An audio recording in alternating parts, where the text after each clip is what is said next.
Hey guys, it's been a while and it's been too long, frankly, but it's good to be back with you again and to shoot one of these videos again.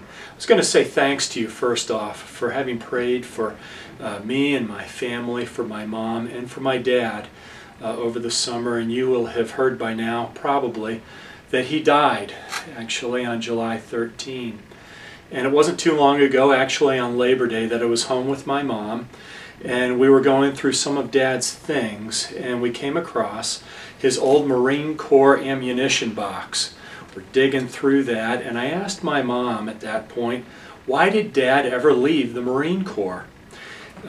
She reflected for a moment, and she said, I'm not really sure, but I can remember that he was a sergeant, that they'd flown him back to Quantico from Los Angeles, and they were going to make him an officer.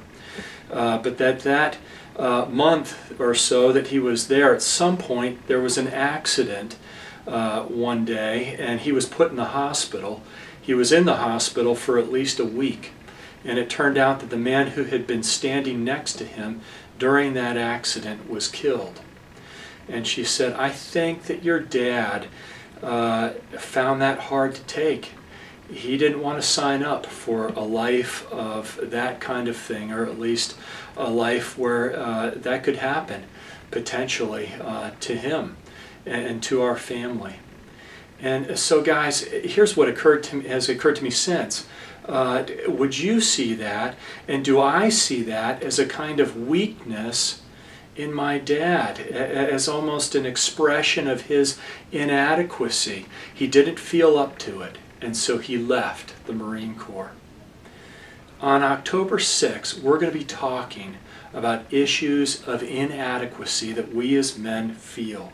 In our culture, so often, those sorts of feelings, I think, are reinforced. I mean, we can hardly look at a sitcom for 10 minutes on TV without seeing men represented as idiotic or as dolts.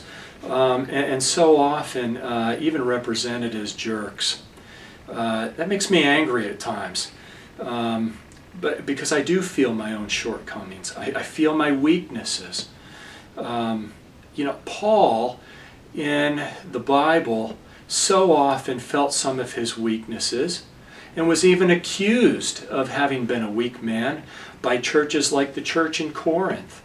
And so on October 6th, we want to take a look at what it was that came Paul's way, what it is that comes our way as we struggle with issues of inadequacy. I think I might suggest that God could even make us inadequate. But then why would he do that? What is he trying to show us? What does he want to see? How does he want us to grow as a result of our weaknesses or inadequacies? Anyway, I'm looking forward to October 6th. It's going to actually be in room 215 here at the church, our next and first of the year large group breakfast. Again, October 6th, 8 a.m. to 9:30. We'll have you in and out in an hour and a half, and we hope to see you then. Thanks.